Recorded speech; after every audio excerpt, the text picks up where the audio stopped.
This video is sponsored by nobody. Nobody sponsors these videos, unfortunately. At least not yet. Anybody that wants me to do a paid promotion for their videos, go ahead and hit me up. Call me anytime. But that's not what I'm here to talk about. What I am here to talk about is what I usually do at the end of the videos. You see, we are about a little over 40 people away from hitting 4,000 subscribers, which is pretty good for our channel, considering that we've been on this slow grow over the last couple of years. But it's a step in the right direction. But if you do really like these videos and you want to see more of them, any of these videos on our channel in particular, please go ahead, hit the like button, hit the subscribe button, and also hit the notification button. And also do the same thing over on our other channel, the Reviewing Network Live, which is also slowly growing as time goes on. Do the same thing over there. Hit the like button, hit the subscribe button, hit the notification button if you can. So just wanted to get that out of the way since we're that close to 4,000. We're currently at 3,959 as of the day I'm recording this, which is September 10th, at about near 11 o'clock at night. So please, like I said, like, subscribe, hit the notification button if you want to see more videos, and also give this video a thumbs up if you want to. So, with that said, on with the show.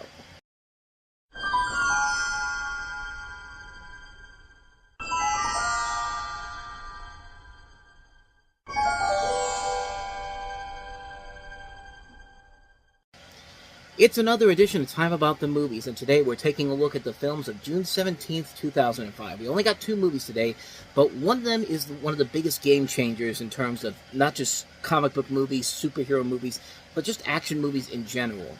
We'll talk about that one. We'll also talk about the one movie that had the balls to go up against it.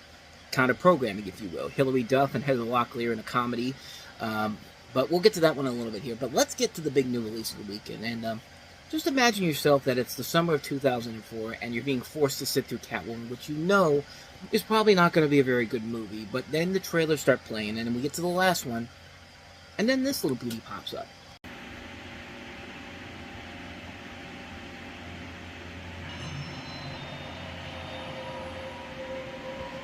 They told me there was nothing out there.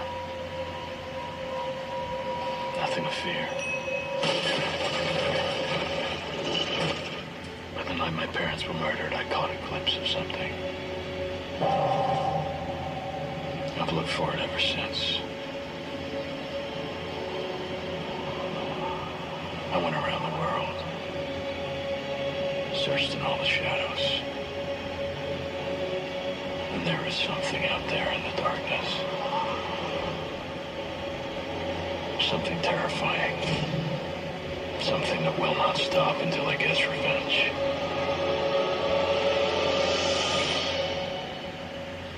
Me.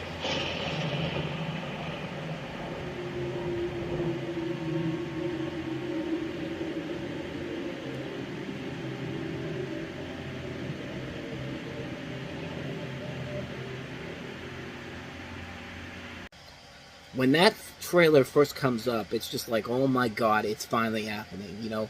So it's been 8 years since the last Batman movie. They've been trying to make all these different other Batman movies. There was going to be another one by Joel Schumacher, which got turned down. There was going to be a Batman vs. Superman movie with Wolfgang Peterson attached to it. They were literally going to do a Batman Beyond movie with Darren Aronofsky to direct it. Those movies never got off the ground, unfortunately. And without real competition from DC between Batman and Robin and this, Marvel was able to step in pretty quickly after 1997 and started establishing superhero franchises of their own, with the most successful ones being Blade, X-Men, and Spider-Man, and DC knew that it had to get back into the game if it was going to have any chance of competing with Marvel, so they had to get right back to it.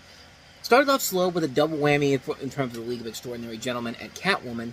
Slowly they started to show their promise with a little bit of stuff seen in Constantine, but this was the movie that literally kicked it back off again. Batman Begins. Christopher Nolan, who had just directed Insomnia for Warner Brothers, nobody really knew him as a director yet, but this was the movie that was going to prove to everybody that this guy was going to become the future of movies in general. So in Batman Begins, when his parents were killed, millionaire playboy Bruce Wayne, played here by Christian Bale, relocates to Asia when he's mentored by Henry Ducard, played by Liam Neeson, and Ra's al Ghul, played by Ken Watanabe, in How to Fight Evil.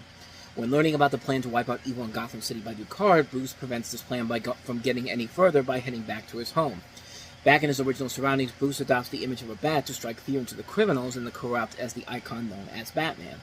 But it doesn't stay quiet for too long. You have a cast that also includes Michael Caine as Alfred, Katie Holmes as Rachel Dawes, Gary Oldman as Officer Jim Gordon, Cillian Murphy as Jonathan Crane, aka the Scarecrow, Tom Wilkinson as Carmen Falcone, and Morgan Freeman as Lucius Fox.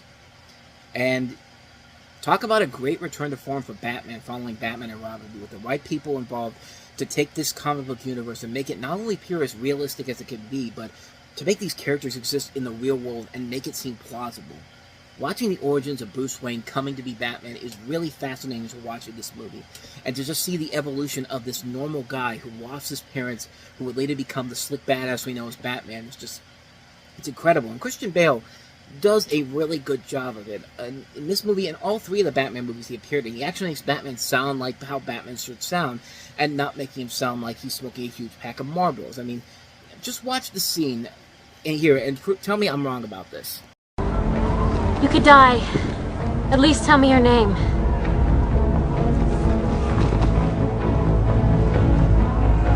It's not who I am underneath, but what I do that defines me. Bruce? Now, granted, yeah, that was basically Bruce telling Rachel, yeah, I'm Batman, but hey, she's the one that asked.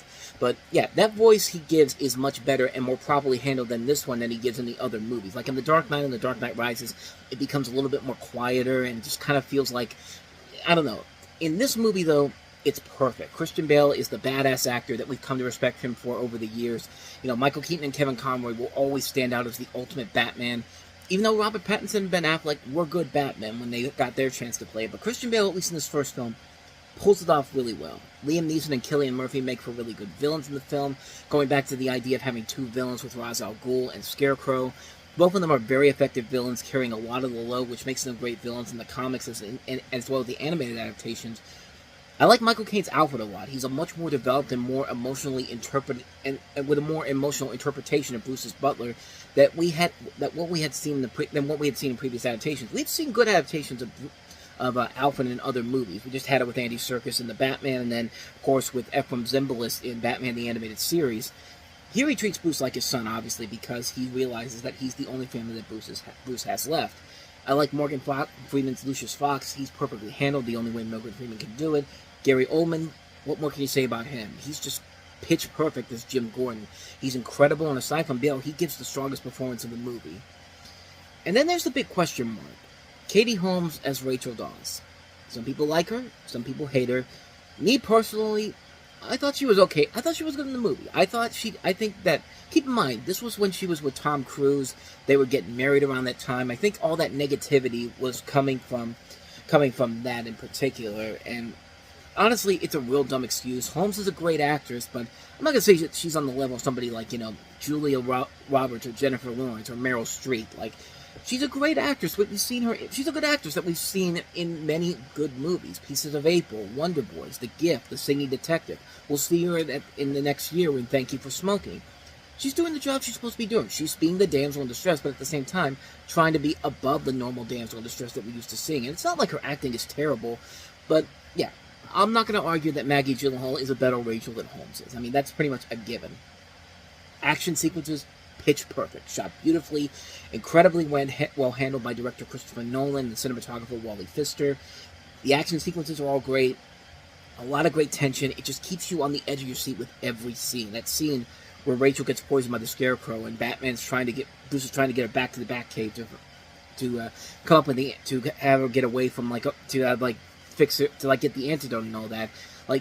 That's really good tension-filled moments in that movie. The script overall is great. Christopher Nolan, David S. Goyer are doing a fantastic job giving everybody what they want to see in a Batman movie without overdoing it. The music is great. Nothing can come close to what Danny Elfman did, but Hans Zimmer and James Newton Howard come pretty damn close with their score. It's an incredible score. There really is not much more I haven't said about this movie that hasn't already been said. It's just an amazing film. Batman Begins did a much better job of rebooting a superhero and changing certain parts of the story of how Batman came to be without letting go of what makes the Batman character such a fascinating character. Also packing on a really great cast that works well off each other, a lot of great action, great characters, great music. It's just a great superhero movie. One of my all-time favorite movies, and the movie that eventually leads into a movie that's very much higher on my list of the best movies of all time, which I've already talked about in full. If you want to go ahead and look for that, just Just look for the one Batman movie that's not animated on there. I'll just say that. But we'll eventually get to that one on this show we won't get there until 2008 is what I'm trying to say. So yeah, Batman Begins. Now, what movie could possibly have the balls to go up against Batman on that particular weekend? Well, how about a rom-com with Hilary Duff and Heather Locklear? This is The Perfect Man.